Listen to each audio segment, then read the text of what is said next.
Chris Price, one of our certified financial planners, and today we're going to tackle a topic that affects nearly every retiree in America: Social Security. If you're approaching retirement and wondering when or how do I claim those benefits, this video is right for you. Today we're going to actually walk through the rules, the strategies, and the real world thinking that goes into making smart financial decisions. Let's start with the basics. What is Social Security and how do you qualify? So, Social Security is a federal program designed to provide retirement income to workers and their families. It's funded through payroll tax. You might see that deduction on your taxes. You pay this throughout your career, and eventually you get to claim those benefits. Now, to qualify, you need to earn 40 credits. That usually takes about 10 years, and you earn 1 credit per quarter, generally speaking. Now, if you do that, you can start collecting your benefits at age 62, but if you wait longer, up to age 70, you can get a bigger monthly benefit.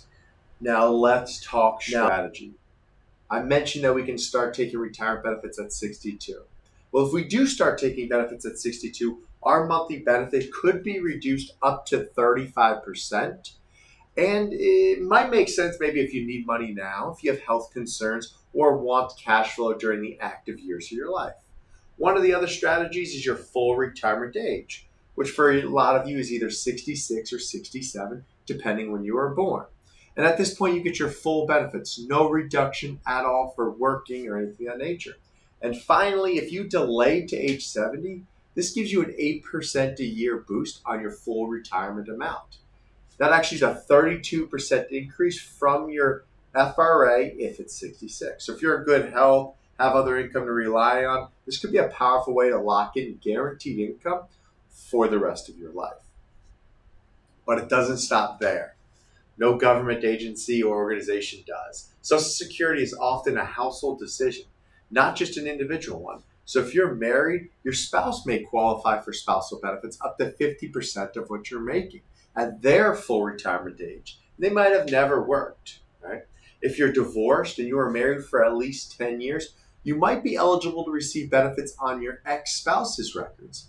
And if your spouse was to pass away, you can receive survivor benefits, which can equal up to 100% of that benefit, and you could start as early as 60. So are you still working? Because if you are, there's another consideration you have to take. If you're still working and you take benefits before your full retirement age, you can permanently reduce the amount that you're going to receive for the rest of your life. Other considerations are if you are a public employee.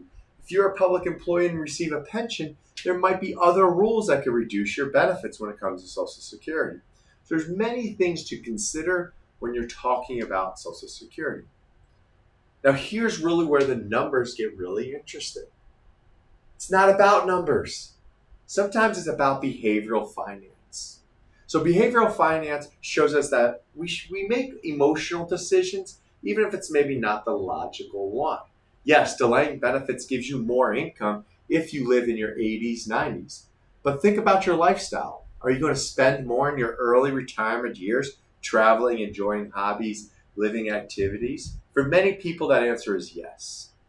And emotionally, claiming early gives you a sense of mind, a sense of peace, especially if you've worked hard for all those decades. So this is why there's no one-size-fits-all answer. When planning your Social Security, the key is integration. Social Security should fit in your overall retirement plan, not stand alone. What you need to do is you need to look at how this will interact with your other benefits, with your taxes, with your IRAs, with your pensions. We need to look at the impact this will have to R&D distributions, which is another subject, right? We need to look into what your need is for guaranteed income versus flexibility, and how you plan for your spouses and or legacy. This is where really working with a planner really adds value. The goal of a planner is supposed to be to run numbers, compare scenarios, and help you and help you make a choice that supports your life, not just the spreadsheet that seems the best. So if you're wondering how to make the most of your Social Security benefits, reach out. Let's talk. We've worked too hard to leave this decision to chance, so click on the link in the description and Schedule a personalized strategy with us.